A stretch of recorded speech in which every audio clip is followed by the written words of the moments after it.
The letter Yod, Yitzchak. Ya de la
השבועיים.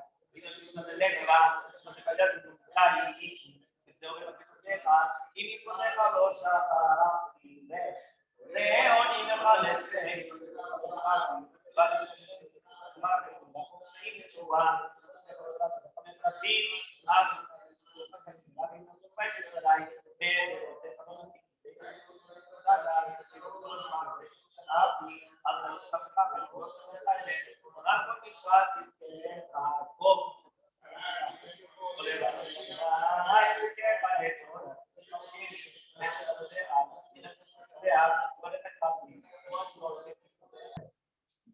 Kadosh.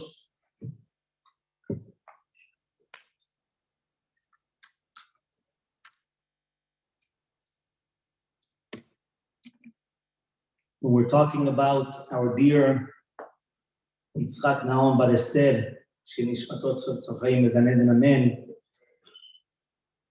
there's a lot of what to say, but he was very, very humble.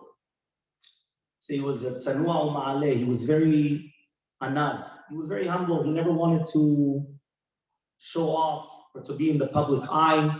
The seat in the Beit HaKnesset was always in the back. He never wanted to be talked about. Even for tefillot and everything, he was always in the sidelines. He knew everything. He was able to do everything. But he always preferred that other people would do it. And I had to convince him, whether it's even for Alam Natseach, even though he could have done all the tefillot. This unique midah of anava, of humbleness, actually continued even until the end. Why do I say that? He passed away in the parasha of Vayidom Aharon, when Aharon was quiet, and explains the Chachamim something incredible. They say that Aharon HaKohen, what was the reward for him keeping quiet after his two children passed away? Imagine a person loses two children, and he kept like a stone. Says the Chachamim, they say something incredible. They said, because he kept humble, and he didn't say anything, he didn't even say a word, he just continued as if everything was normal.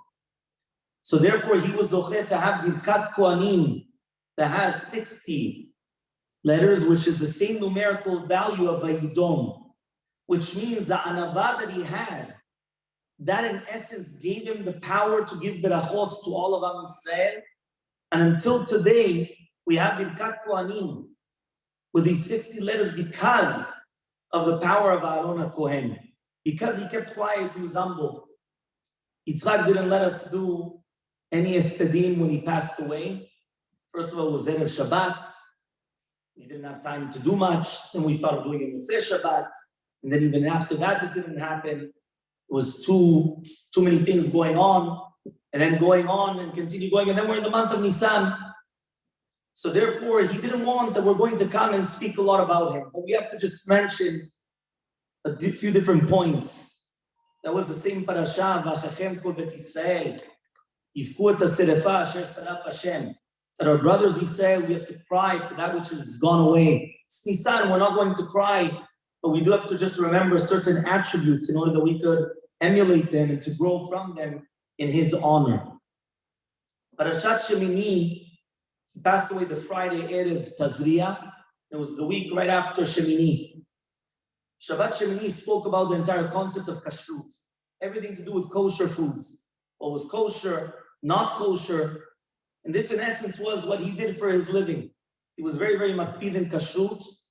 I remember when afterwards, after even closing the restaurant, when it became a mashkiach kashrut, I used to speak to him at length about the kashrut and about the different things.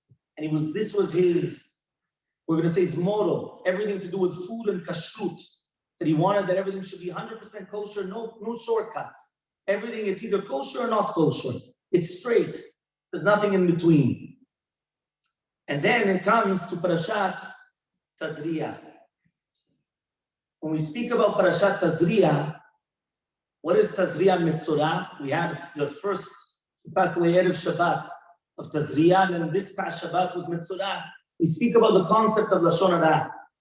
I wanted to share with you an incredible chidush, because everybody speaks about the punishment of speaking Lashon Hara, but we don't know the punishment of not speaking the opposite of Lashon Hara, which means we always focus upon the negative. If you're going to speak negative to your friend, I'm going to read to you a Zohar HaKadosh, which I saw, which I think is a very big chidush. And he says like this. He says, just like there's going to be a punishment if a person spoke negative, spoke Lashon Hara, and he came and he spoke negative, so he gets punished. If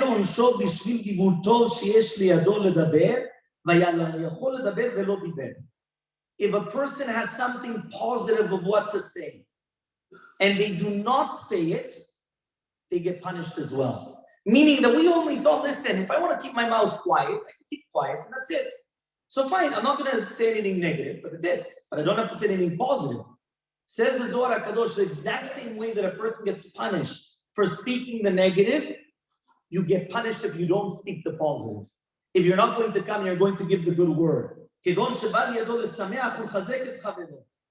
and you wanted to rejoice your friend, you wanted to strengthen your friend with good words, and you didn't do that, you refrained. And you didn't and you didn't make him happy, or you didn't come and you didn't strengthen him, he gets punished for this. I didn't want to speak a long time, obviously because of Nisan, but I'm just going to mention like this. In this nikudah, I wanted to say that Yitzchak was always known to be Yedidenu. He was always known to be a chaver, a friend of everybody. Doesn't matter who it was. You speak to anybody, he was always going to be a good friend. And the friendship didn't have to be because even though he traveled throughout his life to many different places, whether it's from Madrid, so you're going to Montreal, New York, Miami, anywhere where it is in the world, everyone was always his friend. It's a lot that went on about this one, about that one, and I'll continue going about everyone in the family as well. Everyone well known about friendship. What exactly is so important about friendship? So I think I wanted to read to you Mesilat Yesharim the Ramchal. Mesilat Yesharim says, this is based upon the Mishnah in Pirkei Avot, where it says, to make a rabbi for yourself, you have to point, this is my rabbi. I don't have a rabbi for this and then for that, and whichever one I choose, I make my own rabbi. No, you make for yourself a rabbi. But then it says, you have to acquire for yourself a friend. Why do you have to acquire for yourself a friend? What does that mean, you have to acquire him? So it says in Mesilat Yesharim as follows in Perek of Gimel. He says like this, מי שעיניו בראשו יותר ייזהר ויעיין במעשה, מי שרוצה לקנות אותו חבר או יועץ, יותר ממה שיזהר ויעיין במאכליו ומשתיו. Meaning it's more important to get a better friend than to get better food. Which means, and this is the connection, if you remember that we spoke about in the Bet HaKnesset between Parashat Shemini and Tazria. Parashat Shemini, we're careful with what comes into our mouth, right, which is the foods that come into the human being, and Tazria Metzorah, which is the Lashon Hara, and so on and so forth, is what comes out of our mouth. Here it says the Mesilat Yesharim, I have a choice. I either could get good food or a good friend. Says the Mesilat Yesharim, I should choose a good friend. Because food and drink, it can only make us bad, but just ourselves, our body. He says, but the friends, they can also do the neshama. As David HaMelech says, הולך בדרך תמים וישרתני ויושב בקרב ביתי, עושה רמייה. ואין טוב לאדם אלא שיבקש לו חברים תמימים. A person should choose a friend that is tamim. What does that mean, tamim? שיעירו עיניו במה שהוא עיוור בו ויוכיחו באהבתם. People think that what's a good friend? He's always nice to me. He'll never say something negative. He will never come and rebuke me or tell me something bad. No. What's a friend? I'm always perfect. That's the best friend. Says Mesilat Yesharim, the exact opposite. He says, you want to know what a true friend is? Somebody that's tamim, that is able to tell you into your face something that's negative, but you'll always accept it. He says, why? Because he says, because they're going to save you from all negativity. Our dear friend Yitzchak was exactly that way. If he had to say something, he would say it. On many occasions he would say it, but for some reason he always had friends. Now how could it be? If he was always a straight shooter, he was always telling you the truth, and if there was something wrong, it doesn't matter whether it could be a minhag, whether it could be even a tune that he used to tell me, or using the same tune too many times, it doesn't matter what it was. He would tell it to you. He would say it. But for some reason, we're all still the friends. Now, usually we don't do that. Usually people that always will tell us something, if he's not going to say that I'm perfect, I don't like him. Why? Because I'm perfect. So I want people to tell me that I'm perfect. But no, he would tell you the truth and you would still like him. Now why? Because you felt that he was truly a friend. A true friend is a person that he means well for you, and he doesn't do it because he's got something against you, but he's doing it because he loves you, and you felt it. And therefore, no matter what he was going to tell you, you were always going to accept it with love. This is the person that we actually lost and that we're actually mourning for now. I just hope that we could actually emulate this concept of actually being true friends. We know that the entire purpose coming already from Purim. We try to strengthen our friendships, whether it's Matanot Evyonim, Mishloach Manot, when we're trying to do everyone the Seudat Purim, everyone together. The entire concept of being united. Pesach is not very different. Pesach, you have the concept of Ma'ut Chitim and Kimcha Pesach, just like you had by Matanot Evyonim. You had that the Korban Pesach was eaten b'chabura, everybody together, just like the Seudat Purim. Everything is the exact same. Everyone that wants to come and eat, come together. We are always here. This is the message that I think we should always utilize, that we should learn from this in order to grow. And that Bezrat Hashem, this should actually be in his memory, Bezrat Hashem, that we should continue growing, because Baruch Hu should give strength to his dear wife, to his children, to the brothers, to the mother, to the family, to everybody, Bezrat Hashem, that we should continue striving in his name and continue learning, Bezrat Hashem, and Lilun Yishmato, and that Bezrat Hashem, that we can continue, so he can continue going, Hechal, going, growing in Gan Eden, Bezrat Hashem, She'en Yishmatot Tzor Chaim, Amen.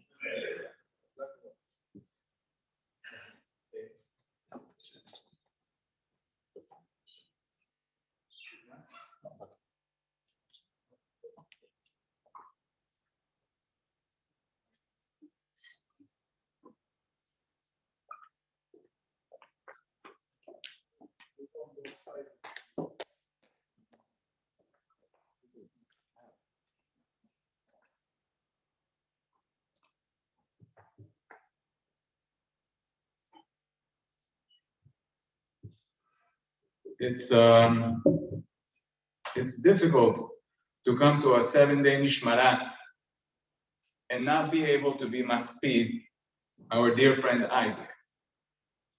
Our hearts remain heavily embedded in the shocking news of his passing, but it is almost as if he timed his departure in a perfect way. Passing away on a Friday morning, not only Erev Shabbat, but also Erev Rosh Chodesh Nisan, literally fracturing the classical Avedut period, was not a coincidence. The message, in my opinion, is clearly written in the wall.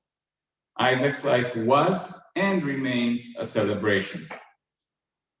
I had the honor of meeting Isaac 30 years ago, and in his very special way, his friendship had a characteristic paternal edge to it. Isaac always had your back. Isaac was the strong pillar that was never shaken or tested. When with Isaac, you always knew you were safe. It is almost as if his presence filled you with peace and security. So let's try to dig a little deeper as to how and why did Isaac have these admirable midot. What did he achieve in his connection with HaKadosh Baruch Hu that allowed him to exude these attributes? Isaac, born to a classic Sephardic family, was from a young age exposed to the strict and yet humble ways of the Moroccan family of yesteryear, a family that emphasized and continues to emphasize our presence in the synagogue, accompanied by the utmost respect to that very sacred place. I was privileged to sit at a vantage point in our synagogue, Hechal Shalom, and always, as I turned back, my eyes would glance at Isaac and his two boys, Yosef and Yaakov. That sight never changed. There was a father who, in a strict and loving way, participated in tefillah with an enviable reverence, as he encouraged his two boys to emulate him with the same reserved enthusiasm. This was truly a sight to see. And I, as many of us in this room, had the honor to witness in a society where we as parents are constantly challenged to relive the behavior that our parents required of us in synagogue. where we fondly remember how our parents did not let us move during tefillah, let alone talk. We, the adults in this room, recognize that our formative years in connecting with Hashem were not the result of the Gemara, Mishnah, or Chumash that may have been sparingly attempted. We, the adults in this room, have beautiful families today as a result of one thing and one thing only: the emphasis that our parents placed in tefillah, and along those lines, the decorum that was required in our Batei Kenesiot. Turning back and looking at Isaac in our shul was a living reminder to me of the importance that I need to place as a parent in instilling these very values to our children. The Yahadut of today has served to increase our practice in many other realms. Our children can pick up a Chumash or a Gemara at the early age of 6 or 7, a skill most of us in this room only came to learn much later in life.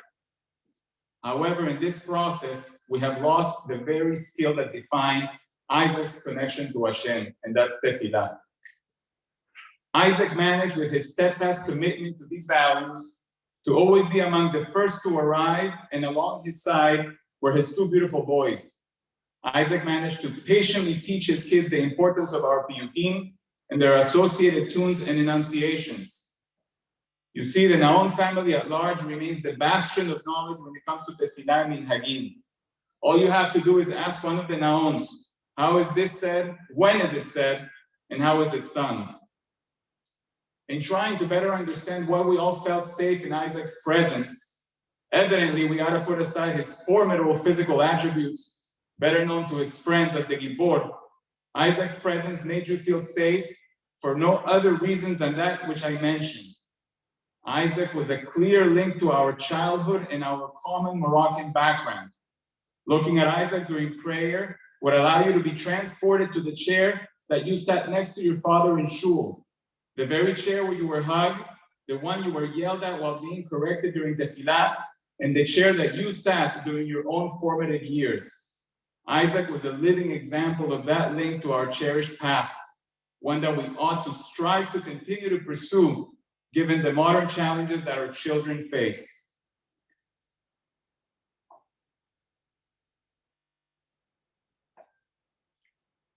On a more personal note,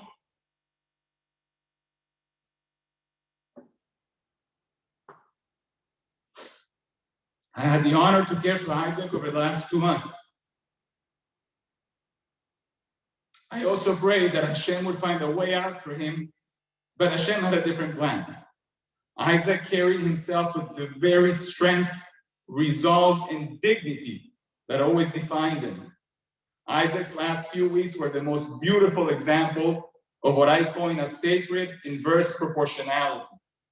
The smaller his body got, the weaker his muscles became, the bigger was his resolve to connect with our Creator.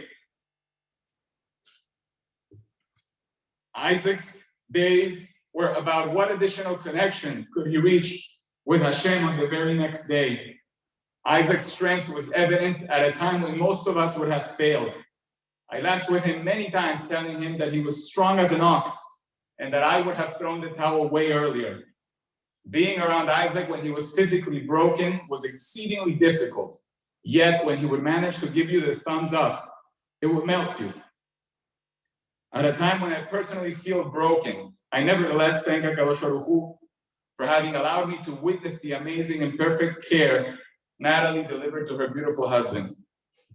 Natalie, I understand now why Isaac was so obsessive and at times angry when you would leave his side for even a minute.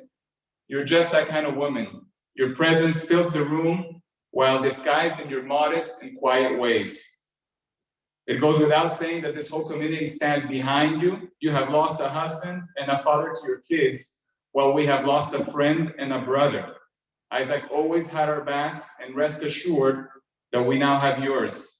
Your children, Esther, Yosef, and Yaakov, have become our children, and you have become our sister.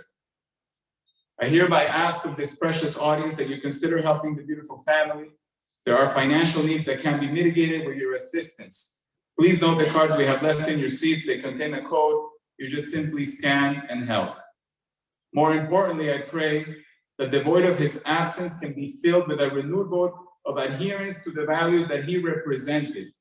We are privileged to be led by a Rabbi, David Elmaleh, may he live and be well, who has from his inception into our community ratified the importance of tefillah. He has and continues to spend great effort in devising ways to awaken within our kids the importance of tefillah. Let's walk out of this room tonight accepting this challenge, improving our decorum in our batei kenesiot, infusing our children with the very values that allowed us to succeed. Let's do it in Yitzchak's memory until the coming of Mashiach, b'mera v'yameinu. Amen. May his neshama have an aliyah. May Yitzor HaChaim. Amen.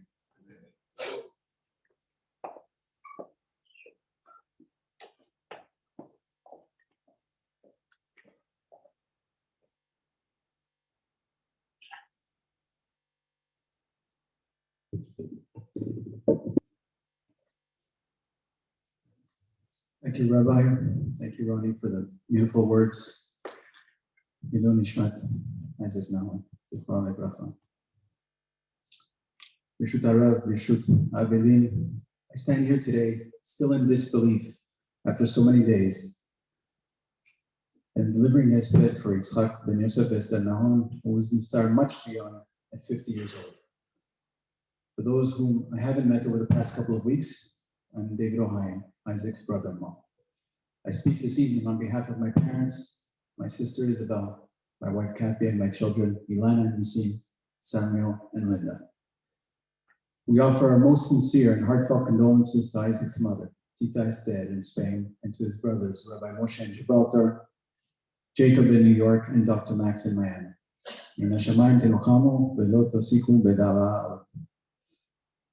Before I continue, I wish to express our tremendous hakarat hatov, or gratitude, to all the family and friends who have surrounded and supported the Nahon family over this past week of Shiva and beyond, back to the start of Isaac's illness in January. In particular, we thank Rabbi Elmaleh for his continued leadership and guidance every step of the way, and his wife Miriam, who was instrumental in making all the arrangements for the home, from meals to housekeeping.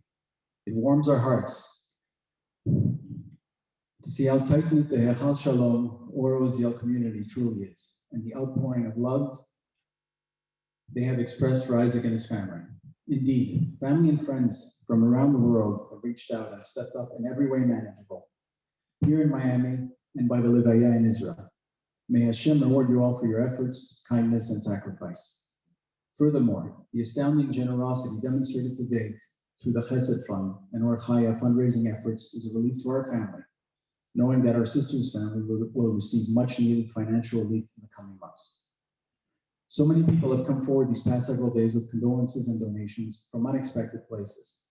It's no surprise, as Isaac touched the lives of so many people in so many places where he lived throughout the years.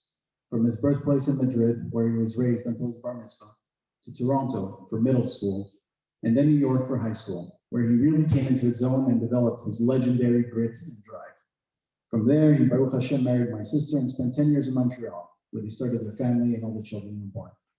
They eventually made their way to Miami 9 years ago, fulfilling his dream of living here, which I never completely understood, given his well-known aversion to heat and humidity. I suppose that was quintessentially Isaac, putting his family's needs above his, where he literally worked by the sweat of his brow to make a parnasa. Isaac has completed his journey in this world at Har HaZitim in Jerusalem, where he now rests next to his beloved Abuela Hana and Tito Meir Cohen, Zichrono Livracha. Isaac presented a bit of a gruff and cold exterior at first, especially if he didn't know you. However, if you passed his sniff test and were fortunate to enter his circle of trust, he was the most genuine, caring, warm, and affectionate person you could imagine. I think it is safe to say that if you are in this room tonight or following on Zoom, you made it past the first stage.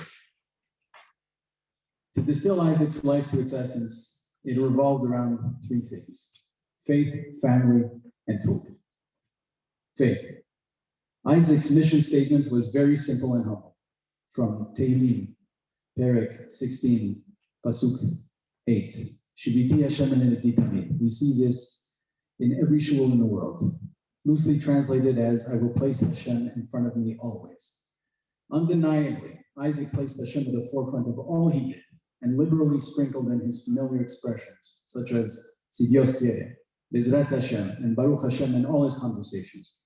These were not merely tropes or empty words. He truly lived his life with Hashem's name on his mind, heart, and lips. Isaac led by example, and through his actions, he truly modeled what a Ben Torah was. He knew how to navigate the modern world without compromising his beliefs or one single halakha. If there was any safek, any doubts in his mind, he would consult his rabbi. And if he couldn't get through to the rabbi and get an answer, he was always machmir, never lenient. He could not even contemplate the thought he may be going against Hashem's laws or ratzon. Isaac didn't wear black hats or grow a beard other than during the Omer, but I challenge anyone to find someone who was as true of a Yoresh Shamayim. How many people do you know whom the kashrut agency would allow to be the mashgiach in their own establishment? This was the case in Montreal. I know of only one. His emunah and bitachon in Hashem were unshakable, and it permeated his home and the education of his children. This also enabled him to be adept at influencing those around him, not by preaching, but by his very humble and simple practice of being a God-fearing Jew. Having had the benefit of spending so much time in each other's homes over the years, much of my own personal growth and what I do in my home today is patterned directly after how he conducted himself with his family and those around him. The Shabbat Seudot, Pesach Sedarim in Miami, and the meals in our sukkah in Toronto, which he really appreciated when the temperature was in the 40s, were all occasions for learning via osmosis. He was a stickler for emet and could not tolerate any pretenses or falsehood in business, at home, or in social settings. He could get a little comfortable at times, as Isaac was direct and to the point, as we heard before, and he voiced his opinions without artifice or flowery language. Yet, he always commanded respect because he was a paragon of integrity who remained true to himself and Hashem at all times. If you were ever unsure of what to do in a difficult situation, either in regards to a halakha or a choice you were facing, you could never go wrong in asking yourself, what would Isaac do? His moral compass always pointed towards Hashem, which served him well in life and will undoubtedly elevate his neshama straight to Kisei HaKavod. Family. Isaac loved his family fiercely and was a family bodyguard from his youngest age, defending against bullies who were bigger and older than he was. How many stories did my wife share about them growing up together in Spain, whereas her older cousin, he took her under his wing like a little sister she was to him. He would travel to the farthest corners of the earth to celebrate Simachot with all of his brothers, cousins, and extended family, and was always in the heart of the action. It was at one of these Simachot that I first met Kuko, as his abuela, Hana Zichronah Bracha, had affectionately named him as a small child. In December 1998 in Toronto, at his dear cousin Isaac Cohen's wedding. We met more in passing that evening, but it was the beginning of an incredible relationship with my future, twice over brother-in-law. I went to Panama a few months later for Pesach to meet my future in-laws, and to my surprise, Isaac and I were roommates. I don't want to say he was planted there by my in-laws, but he was a tremendous judge of character, and I have no doubt that I'm married today to my amazing wife because I passed the sniff test. I was there for only 5 days, but I witnessed how he truly was like a brother to my wife, and we became fast friends. He asked Kathy if I had sisters, and she told him, "No es para ti, it's not for you." Fast forward to our wedding the following year, where he met my sister Nahon. It was definitely love at first sight, at least from his side. From that moment, the pursuit was on, and he was relentless. He told everyone and anyone that she would be his wife one day, and 3 years later, after traveling the I-87 corridor from New York to Montreal innumerable times, he made it happen. On their wedding day, he became my brother-in-law a second time, further reinforcing our connection. My sister Natalie was without a doubt the love of his life, and he cherished and admired her, as she was truly the Eshet Chaim he sought his whole life.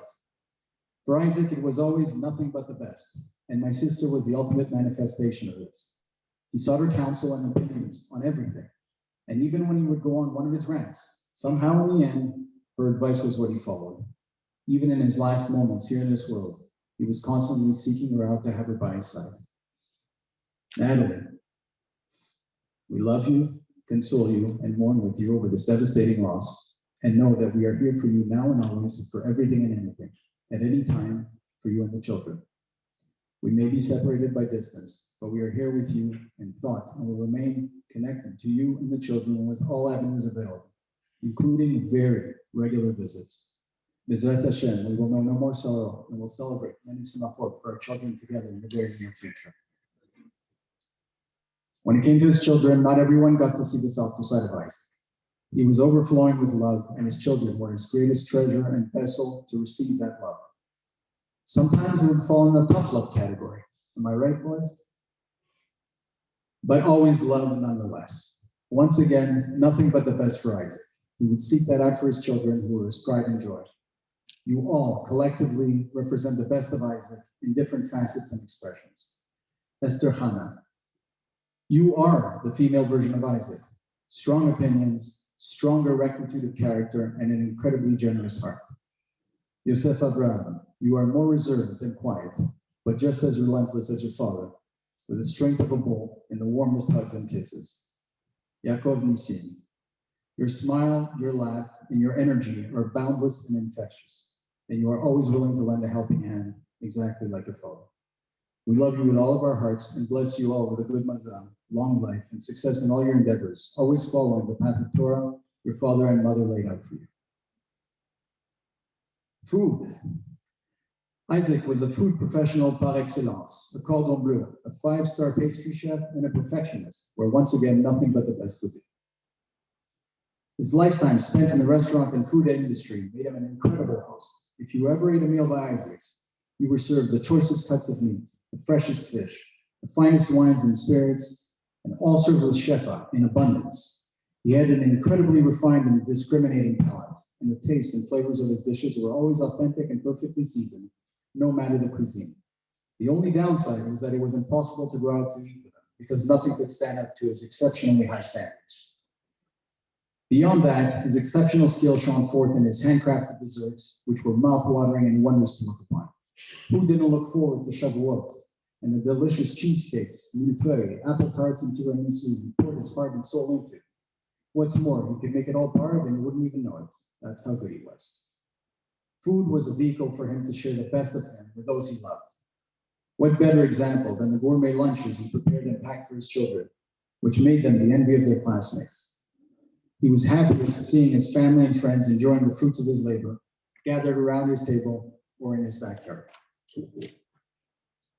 As Ilana, my eldest daughter, told me a few days ago, she was so grateful to have spent 6 weeks staying with my sister and her family last summer. She shared how privileged she was to experience a different side of Tito Isaac than she had ever known, and felt his love and appreciation in unspoken signals. As she so aptly and perfectly described them, his language of love was not words of affirmation, but acts of service.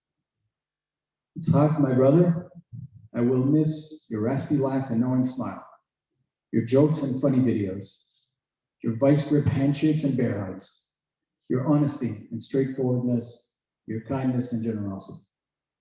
I don't think I'll ever be able to load and pack a car like you, but I will smile and shed a tear every time that I do. We are in the month of Nisan, the month of Nisim and Geulah, miracles and redemption. It is my fervent hope and prayer that Be'ezrat Hashem, one day soon, we will all be reunited with the coming of Mashiach Tzidkenu b'mehera b'yameinu. Amen. Tihye nishmato tzura b'tzura chaim v'ganem. Amen.